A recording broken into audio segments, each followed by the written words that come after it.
Welcome to Growing Minds Through Stories, where wisdom meets storytelling. Unlock timeless lessons on finance, success, and life through powerful narratives from history to today. Ready to grow your... क्या हाल है दोस्तों, grow में आपका स्वागत है। और सच कहूं तो ज्यादातर फाइनेंशियल एडवाइस एक जैसी ही लगती है। ज्यादा बचत करो, कम खर्च करो, जल्दी इन्वेस्टमेंट शुरू करो। हम सब ने ये लाखों बार सुन लिया है, लेकिन एक एडवाइस ऐसी है जिसके बारे में कम ही बात होती है और सच में ये आपकी फाइनेंशियल लाइफ पूरी तरह बदल सकती है। ये इस बारे में नहीं है कि आप कितना कमाते हैं, बल्कि आपके मनी माइंडसेट के बारे में है। बिल्कुल सही, वेल्थ के बारे में आपकी बिलीफ्स और पैसों से आपके इमोशनल रिलेशनशिप का आपकी फाइनेंशियल सक्सेस पर, आपकी इनकम लेवल से कहीं ज्यादा असर पड़ता है। तो इस वीडियो में हम उस सीक्रेट फाइनेंशियल एडवाइस के बारे में गहराई से जानेंगे जिसके बारे में कोई बात नहीं करता। वो चीजें जो आपके पैसों से रिलेशनशिप को पूरी तरह बदल सकती हैं। देखिए, मैं ऐसे लोगों से मिला हूं जो साल में $50,000 कमाते हैं और फाइनेंशियली बहुत अच्छी तरह जी रहे हैं, और कुछ ऐसे भी हैं जो 500,000 कमाते हैं लेकिन कर्ज में डूबे हुए हैं। क्यों? क्योंकि आपका माइंडसेट तय करता है कि आप पैसों को कैसे हैंडल करते हैं, चाहे आप कितना भी कमाएं। अगर आपको लगता है कि वेल्थ सिर्फ कुछ लकी लोगों के लिए है या पैसा ही सब बुराइयों की जड़ है, तो सोचिए क्या होगा। आप अननोविंगली अपनी फाइनेंशियल सक्सेस को खुद ही बर्बाद कर देंगे। आपको अपना नजरिया बदलना होगा।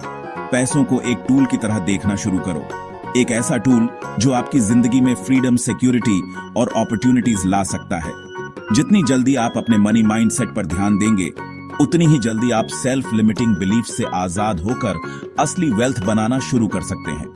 और यकीन मानिए, जितना ज्यादा आप इस पर काम करेंगे, उतना ही ज्यादा आपको अबंडेंस नजर आएगा। एक सबसे बड़ी गलती जो मैं देखता हूं वो है इंस्टेंट ग्रेटिफिकेशन साइकिल में फंस जाना। आप जानते हैं मैं किस बारे में बात कर रहा हूं। वो नया फोन, वो डिजाइनर कपड़े, वो महंगी वेकेशन। अभी सब कुछ चाहने में भटक जाना आसान है, लेकिन असली फाइनेंशियल सक्सेस लॉन्ग गेम खेलने से मिलती है। इसका मतलब है आज ग्रेटिफिकेशन को टालकर अपने फ्यूचर में इन्वेस्ट करना। अपनी लाइफस्टाइल को कॉन्स्टेंटली अपग्रेड करने की बजाय अपनी एसेट्स बढ़ाने पर ध्यान दो। अपने पैसों को ऐसी चीजों में लगाओ जिनकी वैल्यू समय के साथ बढ़ेगी। Index funds, real estate, business बनाना। याद रखें, वेल्थ बनाना मैराथन है, स्प्रिंट नहीं। कंसिस्टेंसी और पेशेंस आपके सबसे बड़े साथी हैं। अब बात करते हैं कुछ टेम्पटेशंस को दूर करने की। पैसे मैनेज करने की सबसे इफेक्टिव स्ट्रैटेजीज में से एक है ऑटोमेशन। एक बार जब आप अपने फाइनेंसेस ऑटोमेट कर लेते हैं, तो आप बेसिकली अपने वेल्थ बिल्डिंग को ऑटो पायलट पर डाल देते हैं। हर बार जब आपको पेमेंट मिले, तो अपने सेविंग्स और इन्वेस्टमेंट अकाउंट्स में ऑटोमेटिक ट्रांसफर सेटअप करो। और हां, जब आप ये कर ही रहे हों, तो अपने बिल पेमेंट्स भी ऑटोमेट कर दो। इस तरह आपके ज्यादा खर्च करने या पेमेंट्स मिस करने के चांसेस कम हो जाते हैं, क्योंकि सिस्टम आपका ध्यान रखता है। ऑटोमेशन इक्वेशन से इमोशंस को हटा देता है और आपको कंसिस्टेंटली वेल्थ बनाने में मदद करता है, फिर चाहे आप अपनी जिंदगी में कितने ही बिजी क्यों ना हों। Chapter 4, financial simplicity. ये गलत फहमी है कि कॉम्प्लेक्स इन्वेस्टमेंट्स ही अमीर बनने का राज है, लेकिन सच्चाई ये है कि सबसे इफेक्टिव स्ट्रैटेजीज अक्सर सबसे सिंपल होती हैं। मार्केट को टाइम करने या इंडिविजुअल स्टॉक्स चुनने में मत उलझो।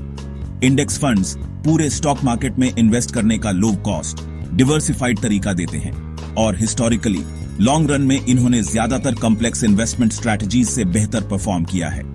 अपने फाइनेंसेस को सिंपल और स्ट्रेट फॉरवर्ड रखो। उन चीजों पर ध्यान दो जिन्हें आप कंट्रोल कर सकते हैं। आपका सेविंग्स रेट, आपकी इन्वेस्टमेंट स्ट्रैटेजी और आपके spending habits. Chapter 5, informed financial decisions लेने के लिए आपको पता होना चाहिए कि आप फाइनेंशियली कहां स्टैंड करते हैं। इसका मतलब है रेगुलरली अपनी नेटवर्थ ट्रैक करना, आपकी एसेट्स माइनस आपकी लायबिलिटीज। अपने पास जो कुछ भी है उसे ऐड करो, आपका कैश, इन्वेस्टमेंट्स और आपके पास किसी भी प्रॉपर्टी की वैल्यू। फिर आप पर जो भी कर्ज हैं उसे सबट्रैक्ट करो। Student loans, credit card debt, mortgages. Goal ये है कि ये नंबर समय के साथ बढ़ता हुआ दिखे। जब आप अपनी नेटवर्थ ट्रैक करते हैं, तो आप अपने स्पेंडिंग हैबिट्स और उसके ओवरऑल फाइनेंशियल हेल्थ पर इंपैक्ट के बारे में ज्यादा अवेयर हो जाते हैं। साथ ही अपनी प्रोग्रेस देखना बहुत मोटिवेटिंग होता है जब आप अपना वेल्थ बना रहे होते हैं। चैप्टर 6।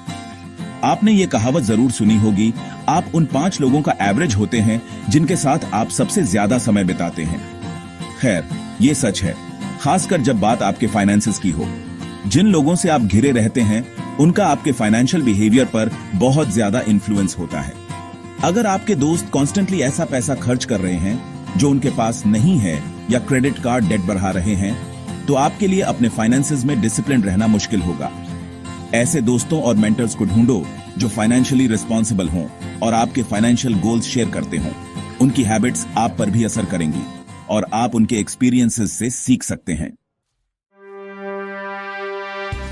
चैप्टर 7। फाइनेंस की दुनिया कॉन्स्टेंटली बदल रही है, इसलिए मनी मैनेजमेंट के बारे में कंटिन्यूअस लर्निंग जरूरी है। बुक्स पढ़ो, रेप्यूटेबल फाइनेंस चैनल्स फॉलो करो जैसे ग्रो, बिल्कुल, और अपनी फाइनेंशियल लिटरेसी बढ़ाने के लिए वर्कशॉप्स या कोर्सेज लेने के बारे में सोचो। जितना ज्यादा आप जानेंगे उतना ही ज्यादा आप स्मार्ट फाइनेंशियल डिसीजंस लेने के लिए तैयार होंगे और पर्सनल फाइनेंस की कॉम्प्लेक्सिटीज को नेविगेट कर पाएंगे। याद रखें, नॉलेज ही पावर है, खासकर जब बात आपके पैसों की हो।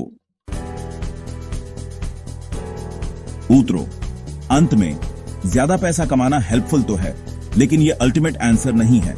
यह आपके माइंडसेट बदलने, अपनी स्ट्रैटेजी सिंप्लीफाई करने, अपने सिस्टम्स ऑटोमेट करने और खुद को कंटिन्यूअली एजुकेट करने के बारे में है। सबसे अच्छी फाइनेंशियल एडवाइस जिसके बारे में कोई बात नहीं करता वो ये है, पहले अपने बिहेवियर पर कंट्रोल करो और पैसा खुद ब खुद आ जाएगा। याद रखें, असली वेल्थ सिर्फ आपके बैंक अकाउंट के नंबर्स नहीं है, ये आपकी हैबिट्स, माइंडसेट और डेली डिसीजंस के बारे में है। खुद पर कंट्रोल करना सीखो और आप अपने पैसों पर कंट्रोल कर लेंगे। अब जाओ और वो फाइनेंशियल फ्यूचर बनाना शुरू करो जिसके आप हकदार हैं। Thanks for watching. Please like, share and subscribe my channel Growing Minds Through Stories.